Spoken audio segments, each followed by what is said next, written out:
Et bonjour, ici Coralie Poly, psycho-énergéticienne. Alors aujourd'hui, j'ai envie de vous faire une petite vidéo, un petit live au sujet de la confiance en soi, parce que c'est un thème qui revient souvent, euh, soit dans des questions qu'on m'envoie, soit au cours des consultations que je donne. Il y a beaucoup de personnes qui arrivent avec cette problématique-là en me disant, bah voilà, j'ai pas confiance en moi ou j'ai pas assez confiance en moi. Alors de ce fait, j'avais vraiment envie de faire cette vidéo pour clarifier certains points et certaines pistes justement euh, pour avancer sur cette problématique-là. Alors déjà, avoir confiance en soi, qu'est-ce que ça veut dire? On a tous peut-être une définition un peu différente, mais si on revient vraiment à la définition littérale du terme, avoir confiance en soi, c'est ressentir un sentiment de sécurité face à ses capacités, face à ses compétences. Donc, dire j'ai confiance en moi, c'est à un moment donné, je suis face à une situation, j'analyse mes compétences, mes capacités, est-ce que je suis capable ou non de le faire? C'est vraiment une question de capacité, de compétence. Or, bien souvent, le problème, il n'est pas du tout là. Il y a plusieurs cas de figure, hein, bien sûr. Il n'y a pas de vérité absolue. Mais souvent, si on se sent pas capable de faire quelque chose, qu'on juge qu'on n'a pas suffisamment confiance en soi, euh, c'est soit qu'on est complètement épuisé, qu'on n'a plus d'énergie, donc c'est ce qui arrive par exemple dans les burn-out, les dépressions, on se sent plus capable ni de faire ni d'être, soit à une autre échelle, le déséquilibre il est vraiment au niveau de la valeur que la personne s'accorde.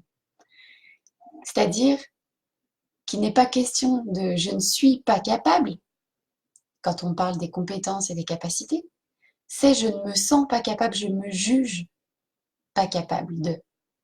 Et là, on n'est plus au niveau de la confiance en soi, on est au niveau de l'estime de soi. L'estime de soi,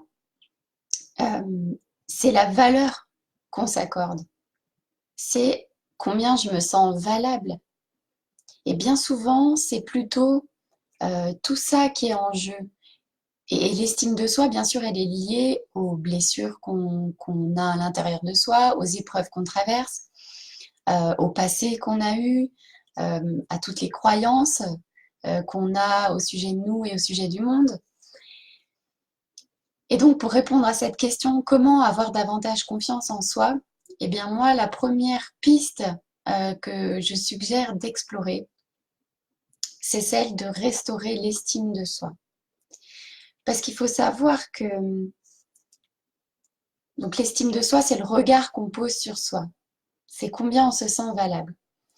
Plus l'image du soi idéal est éloignée de l'image qu'on a de soi actuellement, plus l'écart est grand entre ces deux versions, donc entre cette version rêvée, cette version idéale qu'on aimerait être pour X ou Y raison, et la version, le regard qu'on a sur soi actuel, plus cet écart il est grand, plus l'estime de soi est faible. Et si on ne se sent pas valable, si on ne s'accorde pas de valeur, forcément on a une estime très faible et forcément on n'a pas, entre guillemets, confiance en soi parce qu'on ne se juge pas capable, alors qu'il n'est pas du tout question de compétence finalement. Alors quelques petites pistes rapidement pour eh bien, améliorer son estime de soi. Bien sûr, c'est un travail qui doit être fait en profondeur pour qu'il dure hein, au niveau du long terme. Mais voilà, quelques pistes. Eh bien, déjà, dans un premier temps, on peut essayer de travailler sur ses croyances limitantes en rapport avec la valeur, en rapport avec l'être. Donc, c'est-à-dire que toutes les croyances qu'on va avoir sur soi du type je suis trop comme ci, trop comme ça, ou je ne suis pas assez comme ci ou comme ça. Tout ce qui va être de cet ordre-là, du je suis, c'est des croyances qu'on va pouvoir euh, réévaluer. Déjà analyser, observer, est-ce qu'elles nous appartiennent ou pas, ces croyances, de qui elles nous viennent, qui c'est qui nous a fait croire ces choses-là ou pourquoi est-ce qu'on s'est mis à croire ces choses-là en fonction de ce qu'on a vécu. Est-ce qu'aujourd'hui c'est encore d'actualité? Et voilà, reprogrammer une nouvelle croyance qui sera bien sûr plus porteuse, plus positive. Ça, c'est un premier point. Ensuite, comme je le disais, revoir cette image du soi idéal. Parce que ce soi idéal, bien souvent, il est fait de constructions mentales qui ne nous appartiennent pas, de projections des autres, parfois de projections de nos parents, de projections de nos proches, ou alors de choses qui ne nous appartiennent pas. C'est-à-dire qu'on voudrait être comme ci ou comme ça, parce que c'est la tendance d'être comme ci ou comme ça. Et c'est des choses extérieures à nous, on n'est plus connecté à notre cœur, à notre essence, à notre âme. Donc voilà, revoir l'image du soi idéal, ça peut être un bon premier pas aussi pour travailler à améliorer son estime de soi. Ensuite, il va y avoir tout ce qui va être de l'ordre de l'affirmation de soi, de l'affirmation de qui on est, de ses besoins, de ses désirs, de l'expression pure et pleine de sa propre identité, de qui on est vraiment au plus profond de soi. Ça, bien évidemment, ça ne se fait pas en un claquement de doigts, il y a des étapes à passer. On avance progressivement. Mais voilà, s'affirmer, c'est aussi agir en fonction de ses valeurs. Si on a de la difficulté à s'affirmer face aux autres, à dire non, ou à dire oui d'ailleurs, c'est déjà faire des choix dans sa vie qui sont congruents par rapport à ses valeurs, à ce en quoi on croit profondément. Et bien sûr aussi pour améliorer l'estime de soi, c'est cultiver l'amour de soi. Et ça, souvent, c'est quelque chose qui paraît difficile de prime abord, euh, de se voir en fait comme sa meilleure amie, de savoir se dire je t'aime, de ressentir cette compassion et cette bienveillance vis-à-vis de soi.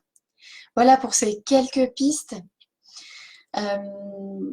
Bien sûr, pour toutes les personnes qui vont voir cette vidéo en live ou en différé, si vous avez des questions, n'hésitez pas à les partager dans les commentaires, je serai ravie de vous répondre. Et puis, simplement pour l'information, alors 2 informations. La première, c'est que j'ai envie de faire plus régulièrement des lives le jeudi. Donc, je ne suis pas encore bien fixée sur l'horaire. Donc, si vous avez des suggestions à la fois d'horaire ou de thèmes que vous aimeriez aborder, s'il y a des questions que vous aimeriez me poser, que je traite comme ça rapidement dans une petite vidéo, j'aimerais beaucoup arriver à ce format-là, être vraiment dans un système d'échange de questions-réponses.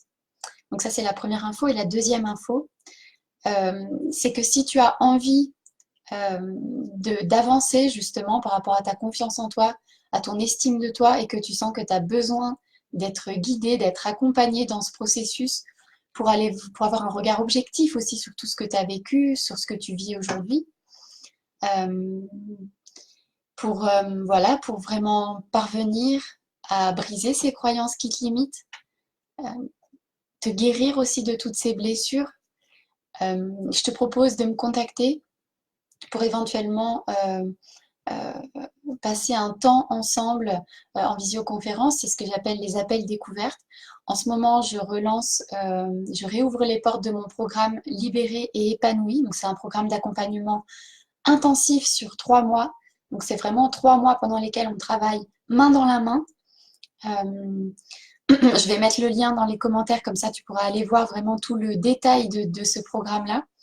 Et donc en ce moment, je prends les appels découvertes. Donc si tu as envie d'être aidé, d'être accompagné et d'avancer de manière efficace, significative sur toutes ces questions de la confiance en soi, de l'estime de soi, envoie-moi un petit message, soit par mail, soit en MP. Et je t'invite vraiment à aller découvrir tout le détail de ce programme que je propose, donc Libéré et épanoui. Voilà, je vous souhaite à toutes et tous une très belle journée et je vous dis à très bientôt. Ciao!